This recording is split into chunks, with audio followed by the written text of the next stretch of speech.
We have some PBA trades yesterday kung saan nakuha ng Titan Ultra si Pau Havillonar, tapos ang ibibigay nila sa Converge is Season 51 second round pick, which ito kasi yung kailangan ng Titan Ultra sa ngayon.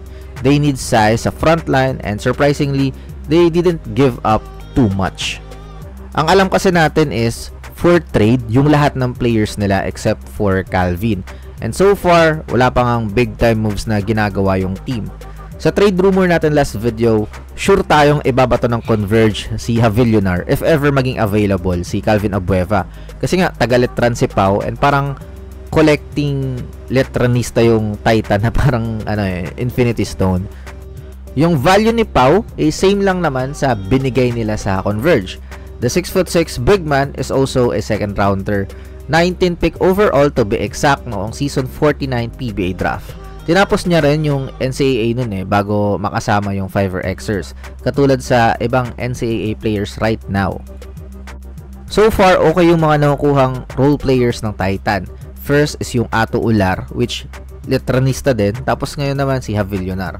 Kung titingnan natin is decent naman yung frontline moves nila kasi wala naman silang ibang choice Wag nang umasa kay Greg Slaughter kasi grabe yung asking price na akala mo talaga nagbubuhat ng isang team. For Converge naman, kasama siya sa rotation Maybe it's a sign na someone is coming for the team tapos big man rin. Baka nga yung My Day ni Vic Manuel sa Facebook is mag-work out. And paano kaya yung rights niya with Terra Firma? Sana na-release yun nung nag-MPBL siya or pwede namang trade ng decent kahit picks lang. Sa ngayon, mas realistic si Muscleman sa Converge kesa kay Calvin Abueva na baka hindi rin bitawan ng Titan Ultra kahit pa nag-post ito na gustong matrade.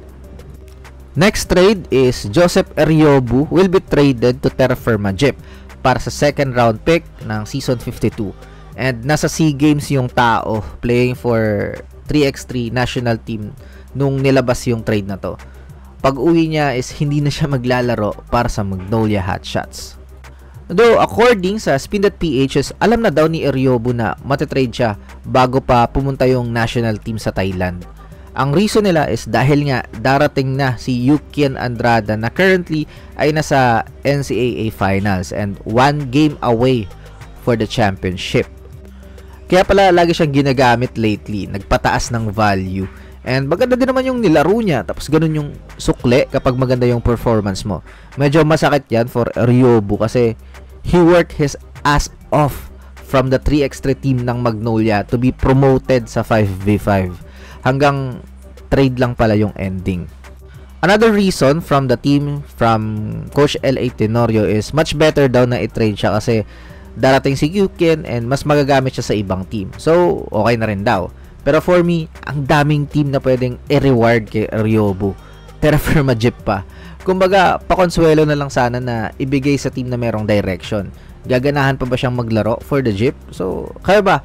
Anong tingin nyo sa mga trade na to? Let me know all your thoughts in the comment section below.